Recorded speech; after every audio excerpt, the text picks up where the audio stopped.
என்னோட பக்கம் இருக்கிற கோ ஆர்டிஸ்ட் எல்லாரும் கேட்டிருந்தாங்க, நிஜமாலேயே நீங்க நாடி ஜோசியம்ல அவர் கரெக்டா உங்களுக்கு சொன்னாரா அப்படின்னு. ஒரு விஷயம் வந்து எனக்கு தெரியணும், இது ஆன்மீகம்னா என்ன, பிளாக் மேஜிக்னா என்ன, இதுல என்னதான் இருக்கு அப்படின்ற மாதிரி. நீங்க இன்னும் வந்து அப்ப சாட்டிஸ்ஃபைட் ஆகல இல்ல. நான் இதெல்லாம் உண்மை இல்லை, போய் ஜஸ்ட் போறோமா, ஒரு கெஸ்ட் இன்வைட் பண்றோமா, இன்டர்வியூ வேலை முடிச்சுட்டு நம்ம கிளம்பலாமா அப்படின்னு தான் நான் வந்தேன். அப்படி பண்ணலையே அன்னைக்கு. இல்ல, அன்னைக்கு நான்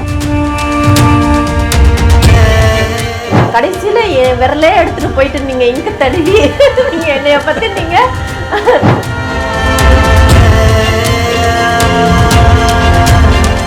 சூனியம் அப்படிங்கிறது வந்து ஒரு எலுமிச்சம்பழத்தை வச்சு இல்லை ஒரு கற்பூரத்தை காட்டி இல்லை ஒரு பொம்மை செஞ்சு அப்படி பண்ணுறது மட்டும்தான் சூனியம் கிடையாது. நம்ம வெளியில் போகிறோம் இல்லை வெளியில் வருவோம், நம்மளுக்கு ஆகாதவங்க அந்த திருஷ்டி அவங்க பார்க்குற பார்வையில் உடம்பரு நல்லா இருப்பானா, நம்மளை வந்து முழுமையாக தெரிஞ்சு நம்மளுடைய A to Z, நம்ம இந்த நேரத்தில் எங்கே இருப்போம், என்ன செய்வோம், நம்மளுடைய தாட் என்ன நினைக்குது அப்படின்னு நம்ம கூட இருந்தே நம்மள்கிட்ட உறவாடுனாங்க பாருங்க, அவங்களால தான் நம்மளுக்கு வந்து சூனியமே செய்ய முடியும். வணக்கம் சார். வணக்கங்கம்மா. எப்படி இருக்கீங்க? நல்லா இருக்கேன். இப்போ எங்களோட இன்டர்வியூ பார்த்துட்டு என்னோட பக்கம் இருக்கிற கோ ஆர்டிஸ்ட் எல்லாரும் கேட்டிருந்தாங்க, நிஜமாலேயே நீங்க நாடி ஜோசியம்ல அவர் கரெக்டா உங்களுக்கு சொன்னாரா அப்படின்ட்டு. என்னை பொறுத்த வரைக்கும் விளம்பரத்துக்கோ கண்டென்ட்க்கோ நான் இறங்கி போக மாட்டேன். கண்டிப்பாக அது யாரு என்ன எவ்வளோ தரேன் பேமெண்ட் பேசினா கூட அந்த கான்செப்டுக்குள்ளே நான் போக மாட்டேன். கண்டிப்பாக எனக்குன்னு ஒரு திமிரு நான் ஒரு பக்கம் வச்சுப்பேன். இதை நான் எப்படி சொல்றதுன்னு அந்த வார்த்தையை பயன்படுத்தலாமா அப்படிங்கிற ஒரு சந்தேகம் எனக்கு இருந்தது, மனசுல ஒரு அச்சம் இருந்தது. பட் ஆனால் எனக்கே நிறைய கால்ஸ் வந்திருக்கு, அந்த அம்மா எப்படி பேசுகிறாங்க, எப்படிலாம் கேள்வி கேட்குறாங்க, ஆனால் நீங்கள் அவங்களுக்கு கொடுத்த பதில் வந்து ரொம்ப தெளிவான ஒரு பதில் அப்படின்னு நிறைய அந்த கமெண்ட் கொடுத்துருக்காங்க. அவங்களுக்கு உங்கள் மூலமாகவும் இந்த நம்ம டிவைன் நாடி மூலமாகவும் அவங்களுக்கு நான் அந்த நேரத்தில் வந்து நான் நன்றியை சொல்லிக்கிறேன் மேடம். நீங்கள் பேசுங்க மேடம், உங்களுக்கு என்ன தோணுதோ என்ன இருந்தாலும் நீங்கள் கேளுங்க. நான் எல்லாத்துக்கும் என்னால் முடிஞ்ச அளவுக்கு என்னுடைய குருநாதருடைய ஆசீர்வாதத்தோட நான் பேச ரெடியா இருக்கேன். நான் ஆரம்பத்துல உங்ககிட்ட கேட்ட கேள்விக்கும் நீங்க கொடுத்த பதிலும் எனக்கு ஒரு நார்மலா தான் இருந்தது, பெருசா உடன்பாடு கிடையாது. ஏன்னா இதுக்கு முன்னாடி நிறைய ஆன்மீகம் நிறைய இன்டர்வியூஸ் நான் கெஸ்ட் வச்சு நான் எடுத்திருக்கேன். அவங்க நான் ஒரு சவாலாவே கொண்டு போவேன். நான் என்னைய வந்து எலி மாதிரி யூஸ் பண்ணிக்கங்க கூட நான் ஓப்பனா சொல்லியிருக்கேன். ஸோ ஒரு விஷயம் வந்து எனக்கு தெரியணும், இது ஆன்மீகம்னா என்ன, பிளாக் மேஜிக்னா என்ன, இதுல என்னதான் இருக்கு. அப்ப வந்து நீங்க இன்னும் வந்து அப்ப சாட்டிஸ்ஃபைட் ஆகல. இல்ல, நான் சொல்லிடுறேன். இது எல்லாமே என்னோட மைண்ட் செட்ல இருந்துச்சு. இதெல்லாம் உண்மை இல்ல, போய் ஜஸ்ட் போறோமா, ஒரு கெஸ்ட் இன்வைட் பண்றோமா, இன்டர்வியூ வேலை முடிச்சுட்டு நம்ம கிளம்பலாமா அப்படின்னு தான் நான் வந்தேன். அப்படி பண்ணலையே மேடம் அன்னைக்கு. இல்ல, அன்னைக்கு நான் நிறைய என்னோட இது நீங்க கேட்கக்கூடிய கேள்விகள் இருந்தாலும், இந்த நோட்ல ஏதாவது இருந்தாலும் அது மீறி நிறைய கேள்விகள் நான் எப்பவுமே அது கேட்பேன். ஸோ என் சைடில் அப்படி நீங்கள் கேள்வி கேட்டு அதுக்கு நீங்கள் பதிலும் சொன்னீங்க. அதில் ஒரு 50% எனக்கு ஒரு நம்பிக்கை வந்தது, ஒரு பாசிட்டிவ் இருந்துச்சு. ஆனால் கடைசியில் என் விரலே எடுத்துகிட்டு போயிட்டு நீங்கள் இங்கே தடவி நீங்கள் என்னைய பற்றி நீங்கள் டே 1 நான் பர்த்ல இருந்து இப்போ வரைக்கும் ட்ராவல் பண்ணுறது வரைக்கும் நீங்கள் சொன்னதை வச்சு தான் எனக்கு ஷாக்கிங்க. இதெல்லாம் எப்படி சாத்தியம்ன்றது எனக்கு தெரியல. அதே மாதிரி தான் இப்போ என் கோ ஆர்டிஸ்ட் கேட்கும் போது நான் சொன்னது, இது வந்து சாத்தியம்தான் இருக்கு, இது பிளாக் மேஜிக் கிடையாது, ஏதோ ஒண்ணு இருக்கு. இப்போ அன்னைக்கு சொன்னதுதான், ஒரு நாடி பிடிச்சி பிரெக்னெண்டா இருக்கிறது சொல்றது. ஸோ அந்த நாடியில ஏதோ ஒன்று இருக்கிறதுனால தானே சொல்றாங்க.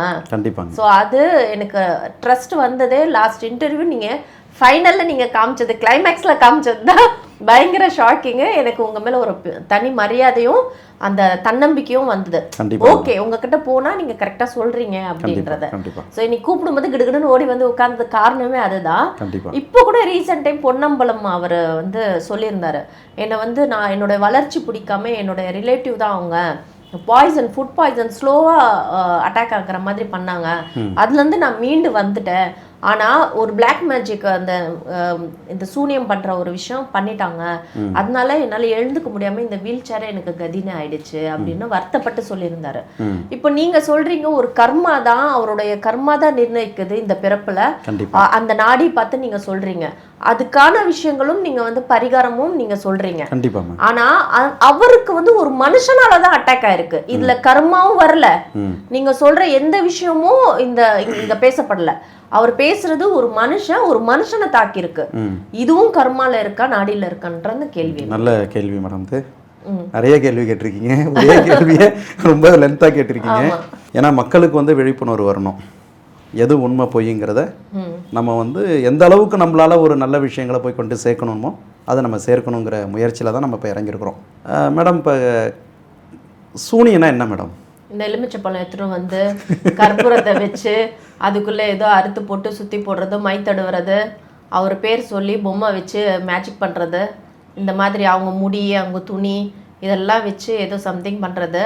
அதுக்கும் மீறி போனால் அவங்களோட ஜாதகம் எடுத்து அவங்க நேரங்காலம் என்ன இருக்குன்னு பௌர்ணமி அமாவாசையோ எடுத்து டிக் பண்ணி அன்னைக்கு ஒரு நாள் வச்சு செய்கிறது. சரி, ரைட்டு, ரொம்ப தெளிவாக இருக்கீங்க. இந்த சூனியங்கிறது யாரால மேடம் முதல்ல வரும்? யாரால வரும்னு நமக்கு அகேன்ஸ்டா இருக்கவங்க, நம்ம மேல கோபதாபம் இருக்கிறவங்க, நமக்கு பிடிக்காதவங்க ஒருத்தவங்க பண்ற வேலை. அதாவது சூனியம் அப்படிங்கிறது வந்து ஒரு எலுமிச்சம்பழத்தை வச்சு இல்லை ஒரு கற்பூரத்தை காட்டி இல்லை ஒரு பொம்மை செஞ்சு அப்படி பண்ணுறது மட்டும்தான் சூனியம் கிடையாது. சூனியம் அப்படின்னாலே நம்மளுடைய எதிரினுடைய பார்வை, அது உறவாக இருக்கட்டும் நெருங்கிய நண்பர்களாக இருக்கட்டும். முதல்ல அந்த ஒரு பாயிண்ட்டை நான் கிளியர் பண்ணுறேன். சூனியம் அப்படிங்கிறது வந்து மூன்றாவது மனுஷால், யாரோ தெரியாதவங்க நம்மளுக்கு பண்ண மாட்டாங்க, கூட இருக்கிறவங்க தான். முதல் நம்ம மேலே வளர்ச்சியில் பொறாமப்படக்கூடியது யாருன்னு கேட்டால், யாரை நம்ம வந்து கூடையே வச்சு வளர்க்குறோம் பாருங்க, அது உறவாக இருக்கட்டும் நட்பாக இருக்கட்டும், யார் நம்மளுக்கு வந்து நகமும் சதையும் நினைக்கிறோம் பாருங்க, யார் நம்ம வந்து உறவும் ரொம்ப நெருங்கின உறவு அப்படின்னு நினைக்கிறோம் பாருங்க. ஸோ அவங்களால வரக்கூடியது தான் மேடம் சூனியம். அவங்களே சூனியம் பண்ணானு. கரெக்ட். அப்போ நம்ம ஒரு நல்ல ஒரு பொருள் வாங்க முடியாது, அவங்க மனசு ஏற்றுக்காது, நீங்கள் ஆடம்பரமாக வெளியில் வந்துட முடியாது. அது எப்போ அது வெளிப்படும்னு கேட்டிங்கன்னா, அந்த பொறாமைங்கிற ஒரு தன்மை, போட்டிங்கிற ஒரு நிலை எப்போ உங்களுக்கு உருவாகுதோ அப்போ தான் வந்து சூனியங்கிற ஒரு நிலைக்கு வந்து நம்ம வந்து மாறுறோம். ஃபஸ்ட்டு அப்போ என்ன சொல்லுவாங்க, கல்லடிப்பட்டு தப்புனாலும் கண்ணடிப்பட்டு தப்ப முடியாதும்பாங்க. கரெக்ட். அப்போ அதுக்கு என்ன அர்த்தம்?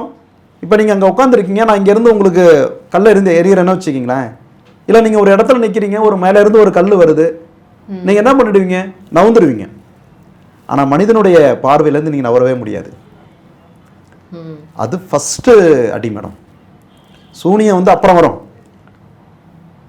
ஃபஸ்ட்டு நம்மளை வந்து அழிக்கக்கூடியது எதுன்னு கேட்டிங்கன்னா கண்ணு தான். அதுக்கு அவ்வளோ பவர் உண்டு. கரெக்டு தான். நம்ம வெளியில் போகிறோம் இல்லை வெளியில் வருவோம், நம்மளுக்கு ஆகாதவங்க அந்த திருஷ்டி அவங்க பார்க்குற பார்வையில் போகிறாம்பரு நல்லா இருப்பானா அப்படின்னு அவங்க நினச்சிட்டாங்கன்னா அது நம்மளுக்கு உடனடியாக தாக்கும். அவங்க போன காரியம் சக்ஸஸ் ஆகாது. இது வந்து உணர்ந்தவங்க பல பேர் இருப்பாங்க மேடம். ஒரு பாயிண்ட். ரெண்டாவது வந்து நம்மளை வந்து முழுமையாக தெரிஞ்சு நம்மளுடைய A to Z, நம்ம இந்த நேரத்தில் எங்கே இருப்போம், என்ன செய்வோம், நம்மளுடைய தாட் என்ன நினைக்குது அப்படின்னு நம்ம கூட இருந்தே நம்மள்கிட்ட உறவாடினாங்க பாருங்க, அவங்களால தான் நம்மளுக்கு வந்து சூனியமே செய்ய முடியும். ஏன்னா அவங்களுக்கு தான் நம்ம இன் அவுட்டு தெரியும். நம்ம எந்த கோயிலுக்கு போகிறோம், எந்த தெய்வத்தை நம்ம ரொம்ப நம்புகிறோம், எந்த மாதிரியான ஒரு பொருள் வாங்குகிறோம், என்ன மாதிரியெல்லாம் நம்ம விரும்பி சாப்பிட்றோம், எல்லாமே நம்மளுடைய ஒவ்வொரு அசைவையும் முழுமையாக புரிஞ்சுக்கிட்டவங்க யாரும் நம்ம கூட இருக்கிறவங்க. அவங்களால தான் நம்மளுக்கு சூனியம் பண்ண முடியும். பாருங்களேன். கரெக்ட். இதான் உண்மைங்க. இன்னைக்கு வந்து பல பேர் வந்து பாதிக்கப்படுறது இப்படி தான். பல பேருடைய வாழ்க்கை இன்னைக்கு வந்து கேள்விக்குறியாக போகிறது இதுதாங்க. இது ஒன்றே சாட்சி. மேடம், நம்ம ஒவ்வொரு வீடியோவிலையும் நம்ம வந்து பூ விழுதுங்கிறோம். ஆனால் இந்த பூ நம்ம எவ்வளோ நேரம் பேசிக்கிட்டு இருக்கோம், அப்போ விழுந்திருக்கலாம். ஆமாம். ஆனால் எவ்வளோ டாபிக் பேசிக்கிட்டு இருந்தோம், அப்போ விழுலாம். ஆனால் நம்ம ஒரு விஷயத்தை வந்து உண்மைங்கிறத வந்து குருநாதர் வெளிச்சத்துக்கு காட்டுறார். அதை நம்ம புரிஞ்சிக்கணும். அப்போ அவங்க என்ன பண்ணுவாங்கன்னா, நம்மளுடைய நேரகாலம், இப்போ நம்ம என்ன நட்சத்திரம்னு அவங்களுக்கு தெரியும், என்ன ராசி லக்னங்கிறது தெரியும். அப்போ என்ன பண்ணுவாங்க, நம்மளை பற்றிய திங்ஸ் அவங்கள்ட்ட எல்லாமே இருக்கும். அப்போ ஈஸியாக ஒருத்தவங்களை வந்து நம்மளுடைய நேரகாலம் எப்போ சரியில்லாத இருக்குதோ அந்த நேரத்தில் அதை வச்சு வேலையை முடிச்சிடுவாங்க. மற்றபடி சும்மா வந்து இந்த பொம்மை செய்கிறது, அதில் தகட்டை எழுதி வைக்கிறது, அதுக்கு முட்டையை வைக்கிறது, அதெல்லாம் அதான் சொல்லுவாங்களே அதாவது மந்திரங்கால் மதிமுக்கால். சில விஷயத்தில் மதி தான், புத்தி தான், அது எல்லாருக்கும் ஒர்க் அவுட் ஆகாது. உங்கள் நேரம் சரியில்லையா உங்களை எப்படி வேணாலும் அடிக்கலாம். நான் இதை தான் பல முறை சொல்லிக்கிட்டு இருக்கேன். ஓகே, நேரம் காலம் வந்து ரொம்ப முக்கியம். நேர காலமும் நம்மளை வந்து டிசைட் பண்ணுது. அப்போ திரு பொன்னம்பல ஐயாவுடைய நேர காலம் அவங்களுடைய கிரகநிலையை பார்த்தீங்கன்னா ரொம்ப மோசமான ஒரு நேரமாக இருந்திருக்கும். அவங்க வந்து பாதிக்கப்பட்டது யாரால? ரொம்ப உயிருக்கு உயிராக இருந்த ஒரு மனிதரால் தான் அவங்க பாதிக்கப்பட்டிருப்பார். ஆமாம். ஏன்னா அதாவது நம்பிக்கை துரோகம். எல்லாரும் கொடுத்தா அவர் வாங்கி சாப்பிடுவாரா? நம்பினவங்களால கையால் தான் அவர் வாங்கி சாப்பிடுவார். அவங்களால தான் அதை செய்ய முடியும். எல்லாத்துக்குமே முதல் படிங்கிறது வந்து ஆசை, பொறாமை, வளர்ச்சி. இதுதான் ஃபஸ்ட்டு ஒரு மனிதன் அழிக்கிறதுக்கு மூல காரணமாக இருக்குது.